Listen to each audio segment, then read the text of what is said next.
You think this is just a story? It's not. It really happened. It all started with something small. One sound, one glance, and I was never alone again. Subscribe if you crave real horror, and like the video while you still can. I never thought I'd say this about my own kid, but something about him felt wrong. He was born healthy, perfect by every measure, but from the very start, he never cried. Not a single tear, not a whimper, no screams. Doctors said it was rare but possible. Some babies just have different emotional responses. At first, I believed them, but as months passed, I noticed how his silence wasn't peaceful. It was empty. When he hurt himself, there was no reaction. No tears, no fuss, just blank eyes staring into nothing. People told me, he's just calm, he's special. But at night, when the house was quiet, I'd hear something else, a soft, low hum, almost like a chant, coming from his room. I'd check on him, but he'd be lying there, eyes wide open, staring at the ceiling.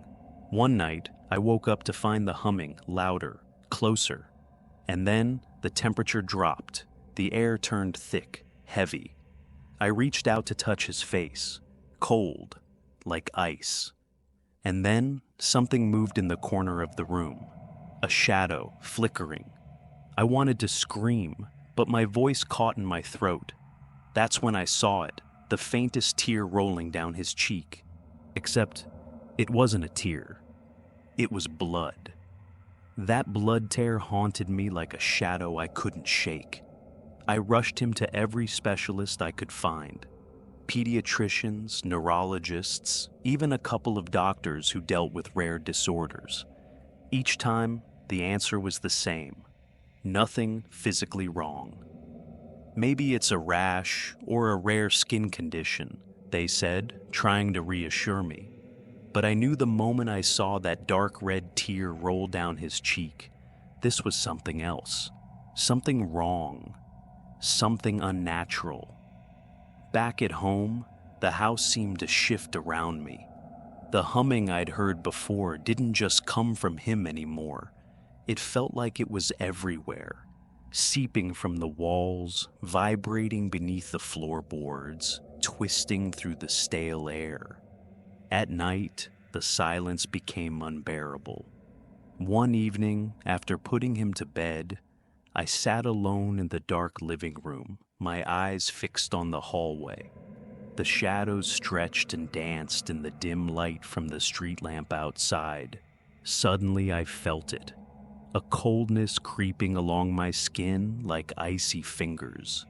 The humming started again, low and rhythmic, like a chant in a language I couldn't understand. It grew louder, surrounding me. I stood up, heart pounding, and walked towards his room. The door was cracked open. Inside, I saw my son lying on his back, eyes wide open, staring blankly at the ceiling. His skin was pale, almost translucent, and his breath shallow.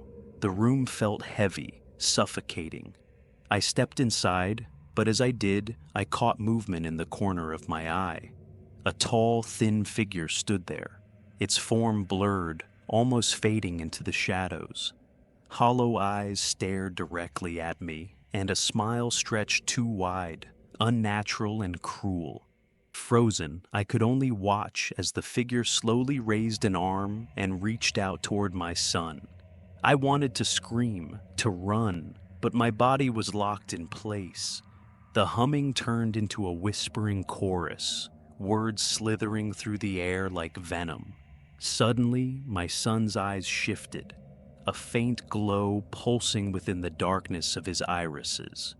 Then, without warning, the child's body convulsed violently, and a guttural sound escaped his lips. Not his voice, but something else. The shadow moved faster, engulfing him in darkness. Panicked, I lunged forward and grabbed my son. His body was cold, ice cold, as if life was draining from him. I stumbled backward, and the shadow dissolved into the walls, leaving behind a heavy silence. I held him tight, rocking him, tears streaming down my face. He looked at me, eyes clear again, but I knew the truth. This was only the beginning. Since that night, strange things have only gotten worse. Doors slam shut on their own, footsteps echo in empty rooms. At times, I hear the humming, now a dreadful lullaby that lulls me into restless nightmares. I've tried everything, prayers, rituals, even moving to a new apartment.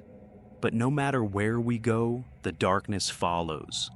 Because the child who can't cry isn't just silent, he's a vessel.